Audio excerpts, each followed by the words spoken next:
Boxing. Beats and rhymes. No one can do it better. For most people watching who want to see the dossier, even though, let's face it, you don't know what the F you're reading, right? Even if you read it and could understand it, and the preponderance of evidence said that Conor was innocent, if in your heart you went in there believing Conor is a dirty athlete, there's nothing that can change your mind. And Simon, he mentioned Canelo and Fury, they had bans and they were cleared like Conor. And he said, yeah, it's time to move on. And there does come a time, even if you don't want to move on, this chapter will eventually move on and Conor will get back in the ring. And it's going to be all about, can he become a household name like his dad and win world titles? That's going to be the next discussion, whether you like that or you don't like it. He's one of the thousands of athletes who've got off on technicalities. So there's only one more thing for me to clear up with you. Has he proved his innocence? He's had his suspension lifted. I'm not going to go into ins and outs. I'm not a legal person. Learned a great deal about the law during the course of this. But, as I say, the National Anti-Doping Panel have lifted suspension and he'll be cleared to box. Now, if you're one of them people who are like, Conor hasn't proved he's innocent, where in the world do you live? Do you have any family members, friends, relatives, work colleagues who have been in trouble with the law and they've got to prove their innocence in the system?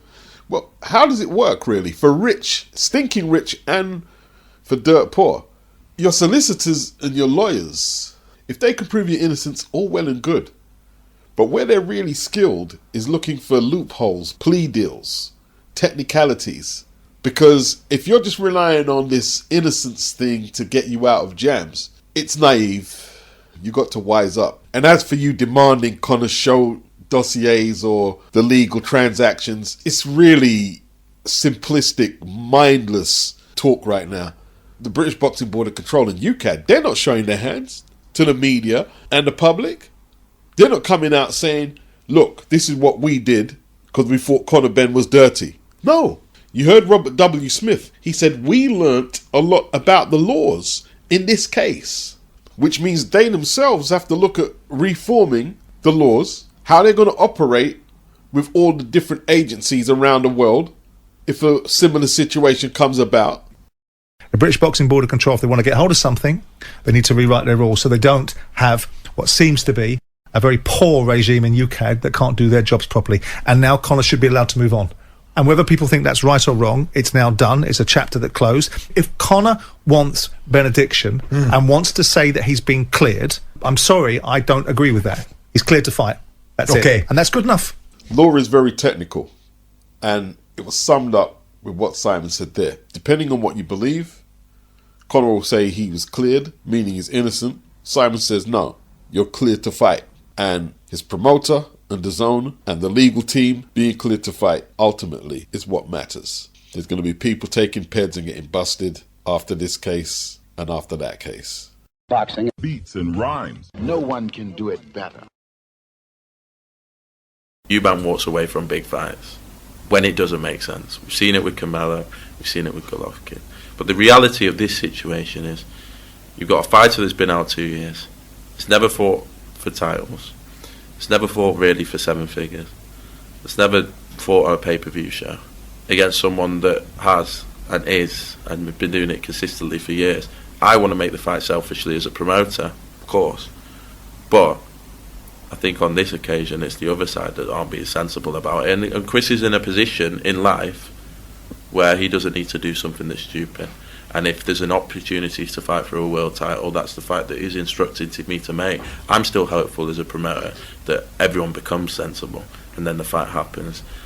But it's just one of those things and hopefully it happens. But if not, as I say, at the moment, Chris has told me, make the Lara fight. This could be his chance to win a world title. Conor Benn replied, you've made exactly one offer, which was embarrassing and lower than the last time, even though it's now a stadium fight. It was so bad my team didn't even want to show it to me. Ain't no one on this side being stupid. You're just clearly way out of your league here and should step back and let the big boys handle it, Benjamin. It's become a joke and like Conor and Chris are both a bunch of twats really, if we keep it real. Ben Shalom, I can do without Ben Shalom. Chris has had a decent career, but he's never won a full title, and he's in his mid-30s now. They're both living off their father's name. You know, saying he's a pay-per-view fighter, okay, that is accurate, that is true, but what are the numbers? What are the numbers? I don't know what the George Groves fight did, but I can tell you this. When he done pay-per-views on ITV, I bought some of them. Probably all of them.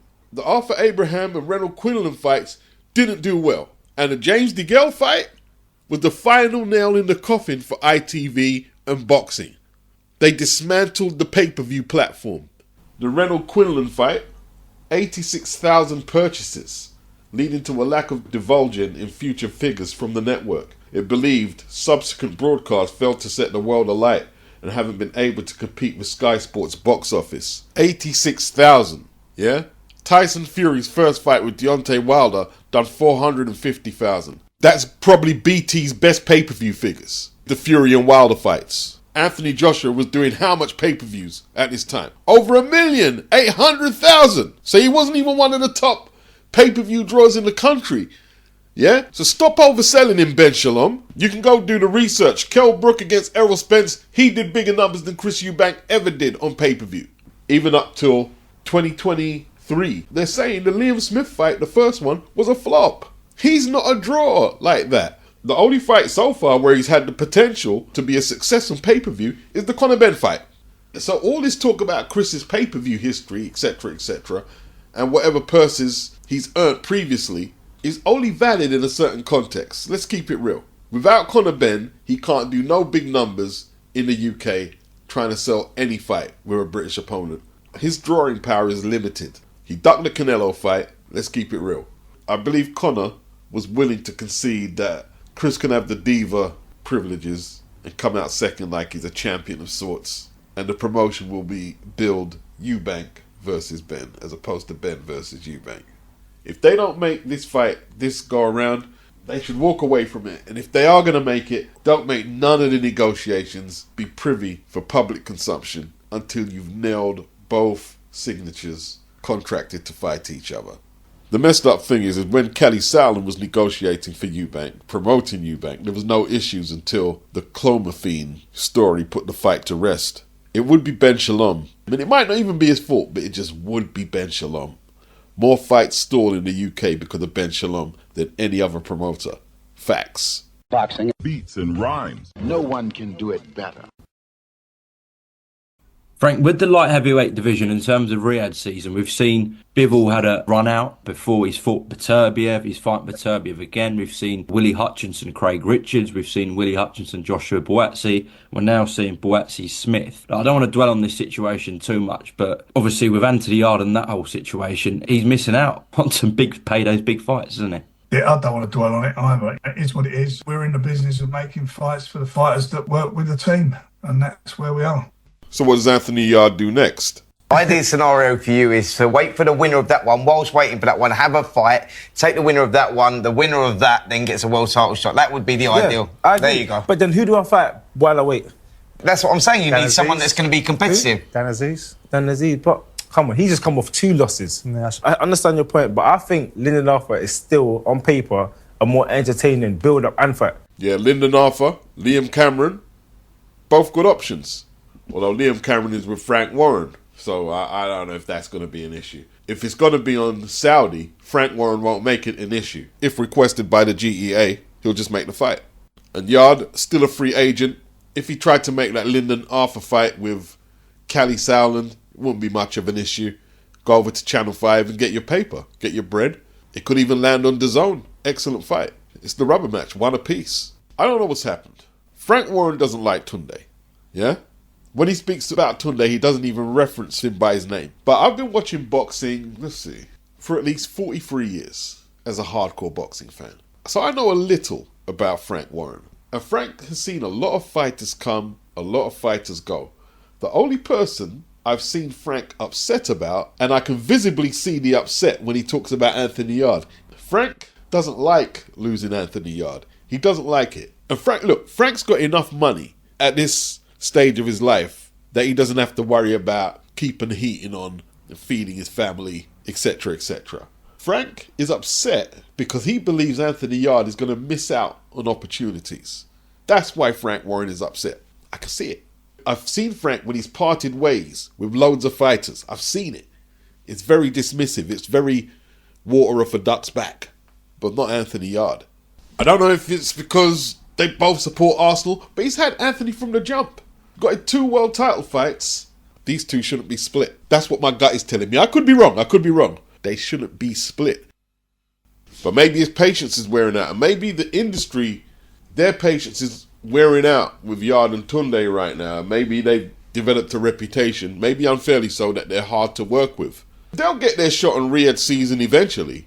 They'll get their shot. And while they're not signed to a promoter, they're affiliated to Ben Shalom, it would just take them a little longer to the boxers who are signed to promoters. But all the talk was Yarde and Buatsi, and now it's Callum Smith versus Buatsi. Damn, shit done changed.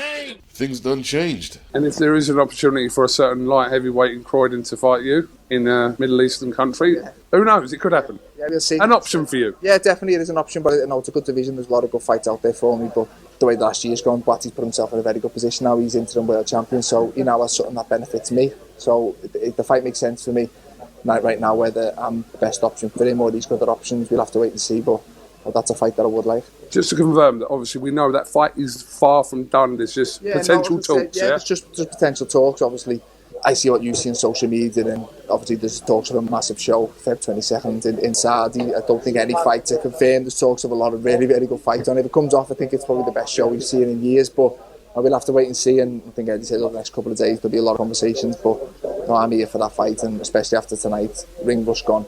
I'm ready for anyone in the division. Callum Smith playing on the side of caution, knowing the nature of the business, but from all accounts, this is going down. It's listed in BoxRec. They're on the fight poster, and that card is lit, man. The card is lit. Yeah. Anthony Yarde is missing out. He is missing out because he wanted the Buatsi fight. He's missing out. Anthony Yarde even fought on a Sky card last time out, which should have brought him closer to the Buatsi fight, but he's no closer to it. And this is a fight we've been talking about happening for how many years now? Even the rift between Eddie and Benn is not stopping this fight happening. Callum Smith versus Joshua Buatsi. Good old-fashioned British dust-up, but it's in Riyadh. At the moment, it's a 6-card lineup, but the fights they're trying to put on there might be a delicate balance to get it all on there. We know it should be Boots versus Ortiz, but Madrimov is a good replacement. A few things need to be cleared up. On BoxRec, Bohachuk is still lined up to fight Madrimov on the 22nd, and that's just a couple of days away. So, what's going on there? The first replacement for Boots was Xander Zayas. Some people are saying that Virgil Ortiz didn't fancy the smoke, but I can't confirm that. Boxing beats and rhymes. No one can do it better. At the next year, I'm out of it. After our second fight, you're out of it? Yeah. Care to elaborate on that? Out of the sport. Being able to retire at 30 is nothing to be mad at. Let's hope he has a fruitful retirement and doesn't have to come back to the sport. No regrets. I mean, it's no real point staying on if he's not going to unify straps. So he might as well retire at this point. So I think it's a good decision. He won't take a fight that the consensus want to see. So it's a good time to bow out. Do something else. Now, let me call the retirement for what I really think it is. He was saying he had a deal that was more lucrative than the deal that Mayweather had with the PBC. Word was coming out that that's not the case. If anyone believes that the venue was an issue for why the Freddie Roach fight was cancelled this year, you're an idiot. Yeah? You're an idiot. He wasn't getting the split from the bag that he wanted, and the fight got delayed. He called out Mike Tyson for why he fought Jake Paul, saying Mike Tyson ruined his legacy for some money. At least he has a legacy, an elite legacy, a former undisputed heavyweight champion legacy. He spoke about Shakur Stevenson, how trash he is, but bigged up Keyshawn, almost like trying to pacify and be nice with Keyshawn in case he's called to fight Keyshawn. And nobody was really checking for that press conference yesterday. Nobody was checking for it. The only interesting story to come out of it is that he's retiring. you know, it's a mix of things, really. He's not getting the money that he thinks he deserves for the fights that he's taking. And it was a call for attention to an event that who's really checking for? In the same week, we're talking about Beterbiev versus Bivol and the stacked undercard, which will cost Americans $25, while they could be paying in excess of $60 to $80 for Tank's fight. And it's not the worst fight. Lamont Roach is a decent fighter, a 130-pound champion, but it's not the fight that the consensus were asking for. So yeah, the retirement, until I see him actually do it, it's a little gimmicky, a little bit of a gimmicky something to give to the press to talk about. Because apart from his extreme fans and the PBC fans, no one's checking for this fight. Are there any sound bites from the press conference where he had a back and forth with Lamont Roach? Boxing. Beats and rhymes. No one can do it better.